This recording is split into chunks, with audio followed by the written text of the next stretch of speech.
Al-Imamul Adil itu kalau kita melihat sejarah Islam, saya nggak ngomong Rasulullah Pak, terlalu jauh. Saya ngomong yang kesini aja lah. Saya juga nggak ngomong Khulafaur Rasyidin. Saya ngomong Khulafaur Rasyidin yang nomor 5. Nggak ada ya Pak ya, nomor 5. Tapi para ulama menyampaikan bahwa ini khalifah ini nomor 5. Kalau memang ada urutannya nomor 5 beliau. Ya, setelah Abu Bakar, Umar, Utsman, Ali, ada seorang khalifah lagi, cicitnya Umar. Namanya Umar bin Abdul Aziz. Ya, saya akan bahas tokoh ini satu saja sebagai ilustrasi bagaimana si Al-Imamul Adil itu. Karena ini bukan fiksi, bukan ngarang-ngarang, tapi realita, kisah nyata. Seorang sosok pemimpin yang bisa kita jadikan rujukan. Bagaimana model kepemimpinan Islam yang benar itu. Umar bin Abdul Aziz, cicitnya Umar bin Khattab. Masya Allah Pak. Beliau itu apa yang dia lakukan pada saat pertama diangkat menjadi presiden, jadi khalifah. Dia datangi istrinya. Istriku, hari ini aku dilantik jadi presiden, jadi khalifah. Karena itu tolong serahkan semua perhiasanmu, kumpulkan kita sumbangkan ke Baitul Mal. Tuh Pak, hari pertama diangkat jadi presiden, dia samperin istrinya, copok semua perhiasannya. Istrinya protes. Suamiku, ini nggak ada hubungan dengan jabatanmu. Ini perhiasan sudah kita punya sebelum kau menjabat jadi khalifah. Kok harus disumbangkan juga? Apa jawaban beliau? Hari ini, aku adalah pemimpin bagi kalian. Aku tidak mau harta yang kita punyai menjadi fitnah buat keluarga kita. Serahkan semuanya atau engkau ceraikan. Pak, gitu Pak, hari pertama jadi presiden Pak. Menyerahkan harta pribadinya agar tidak terjadi fitnah. Disumbangkan ke Baitul Mal. Masya Allah Pak, di bawah kepemimpinan beliau yang hanya 2,5 tahun, itu terjadi revolusi besar-besaran. Daulah Islamiyah makin meluas, beliau buat kebijakan Pak. Ada satu peraturan yang sangat fenomenal. Beliau langsung memotong zakat, infak, sedekah untuk seluruh pegawai istana. Dari mulai rajanya, khalifahnya, sampai pasukan paling bawah. Langsung gajinya Pak, dipotong zakat, infaknya, sedekahnya. Langsung dipotong. Auto dipotong Pak. Bukan pajak ya Pak ya. Zakat, infak, sedekah langsung dipotong. Masya Allah, tabarakallah. Pengelolaan keuangan negara di bawah kepemimpinan beliau itu luar biasa Pak. Baitul Malnya surplus. Kalau kata kita mungkin APBN. APBN, APBD surplus Pak. APBN-nya surplus, kebanyakan duitnya. Kalau di Indonesia ya begitu. Di zaman beliau APBN-nya surplus. Sampai ini Pak, khalifah nantang begini sama rakyatnya. Wahai rakyatku, dia buat sayembara. Wahai rakyatku, barang siapa kalian bisa menemukan satu orang miskin di negara kita, satu mustahik zakat di negara kita, aku beri hadiah. Presiden nantang rakyatnya cari orang miskin satu. Kalau dapat, kasih hadiah. Apa hadiahnya? Bukan sepeda lah, hadiahnya lebih keren dari sepeda. Gitu ya. Dikasih hadiah Pak, cari orang miskin satu dapat hadiah. Satu negara. Hari itu Daulah Islamiyah itu bukan cuma satu negara Pak, tapi 8 negara. Wilayah kekuasaan Daulah Islamiyah di bawah Umar bin Abdul Aziz. Dari mulai San'a di Yaman sampai dengan Darul Baydo. Darul Baydo itu sekarang Casablanca Pak, Maroko. Dari mulai San'a sampai Maroko sampai Casablanca itu 8 negara Pak. Ya, kalau dilihat di peta silakan. San'a masuk ke Saudi, ke Makkah ya, masuk ke Amman Jordan, masuk ke Mesir, Libya, Tunisia, Aljazair, Maroko. 8 negara, Bapak cari orang miskin satu nggak dapat. 8 negara cari orang miskin satu nggak dapat. Kalau di Palembang Pak, jangan 8 negara, 8 meter Pak. Bapak keluar dari masjid manapun, pas salat Jumat, apa yang terjadi? Pak, sedekahnya. Betul Pak? Di tempat saya banyak Pak. Keluar dari salat Jumat langsung diburu oleh para peminta-minta. Nggak usah 8 negara, 8 meter di Indonesia Pak. Itu berarti sosok pemimpin adil masih jauh. Ya belum. Zaman dulu satu orang miskin 8 negara nggak ada Pak. Dan ini bukan fiksi Pak, saya nggak ngarang. Ini real story. Luar biasa surplus Pak. Kenapa? Karena pemimpinnya adil, jujur, amanah.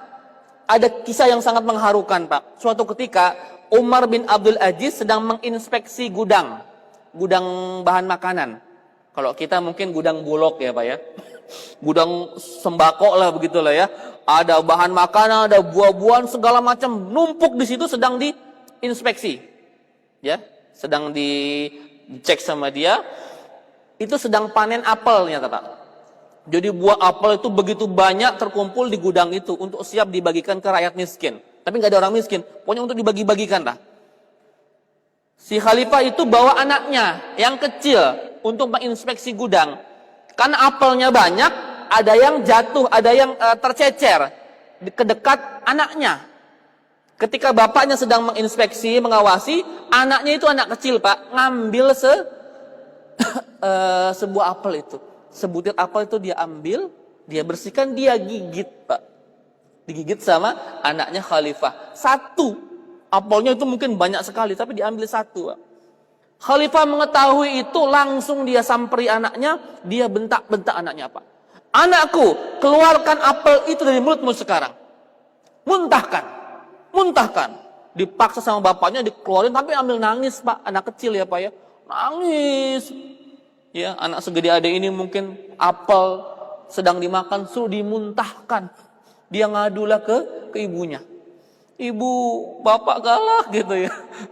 Masa aku makan apel disuruh muntahin. Ibunya kan gak terima Pak, perempuan ya Pak yang punya anak, masa apel doang disuruh dimuntahin Pak. Kan apelnya kan juga banyak, gak ngaruh juga begitu kan kalau cuma segigit itu. Datanglah ke suaminya, wahai suamiku kenapa engkau begitu tega sama anak kita? Ini kan cuma segigit apel. Apel di kerajaan kita sangat banyak. Lagian engkau kan seorang raja, seorang khalifah, seorang presiden. Masa anak raja nggak boleh makan apel segigit? Kata istrinya agak senewan juga. Kan kalau ibu-ibu ya, ketika anak dimarahin Pak, sama siapapun itu Pak, paling marah dia. Walaupun sama suaminya. Apa jawaban khalifah? Wahai istriku, demi Allah, aku lebih sayang dengan anak kita yang dibanding engkau. Kenapa? Aku tidak mau gara-gara segigit apel yang dia makan, aku akan dimintai pertanggungjawaban oleh Allah di akhirat. Merinding saya Pak kalau baca. Berkali-kali saya merinding Pak. Adakah orang seperti itu hari ini Pak? Adakah pemimpin seperti itu hari ini yang cuma segigit apel membuat dia marah sama anaknya? Segigit apel Pak yang bukan haknya Pak. Ya Allah ya Rabb. Presiden Pak. Presiden Pak. Hari ini banyak sekali pejabat yang menggunakan fasilitas negara untuk kepentingan keluarganya. Na'udzubillah summa na'udzubillah. Kemarin baru ditangkap, ya Allah, sedih. Dari Amerika jalan-jalan beli tas mewah, sepatu mewah, segala macam mewah, pakai uang korupsi. Na'udzubillah summa na'udzubillah. Ya Rabb, jangan azab negeri ini ya Rabb, karena orang-orang seperti itu ya Rabb. Al-Imamul Adil, Masya Allah Pak. Itu saking hebatnya Pak. Jadi ada kisah yang agak menarik nih Pak. Itu saking takwanya presidennya Pak, Khalifah Umar bin Abdul Aziz. Ada sebuah kejadian yang tak pernah terjadi sepanjang hidup. Ceritanya Pak, selama periode kepemimpinan beliau, itu Pak, saking takwa presidennya. Pada waktu itu, kambing sama serigala akur. Ya, silakan antum baca sirahnya ya. Kambing sama serigala akur. Selama ini kan serigala adalah pemangsa kambing, pemangsa kambing. Tapi mohon maaf, hari itu kambing akur sama serigala. Bahkan serigala menjadi penggembala kambing. Ya, para penggembalanya santai Pak. Ini kok tumben-tumben? Biasanya kami melindungi kambing-kambing kami dari serigala. Sekarang serigala ngejagain kambing Pak. Bahkan menuntun ya, nyari makan ke padang rumput mana, dijagain sama serigalanya, bukan sama penggembalanya. Ini nggak pernah terjadi seumur hidup.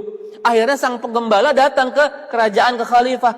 Wahai khalifah, wahai amirul mukminin, ini ada kisah aneh. Tumben-tumben nih, serigala sama kambing pada akur. Apa kira-kira yang terjadi? Kata para penggembala itu. Kata khalifah, aku juga nggak tahu. Ya, tapi kami adalah orang-orang yang memperbaiki hubungan kami dengan Allah Subhanahu wa taala. Kata Khalifah Umar bin Abdul Aziz. Kami adalah orang-orang yang memperbaiki hubungan kami dengan Allah, memperbaiki ketakwaan kami kepada Allah Subhanahu wa taala. Mungkin karena itu Allah memperbaiki hubungan di antara hamba-hambanya.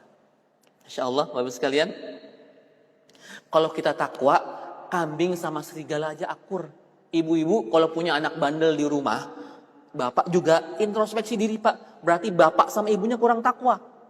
Karena kalau kita takwa, Pak, jangankan anak kita berantem, Pak. Kambing sama serigala akur.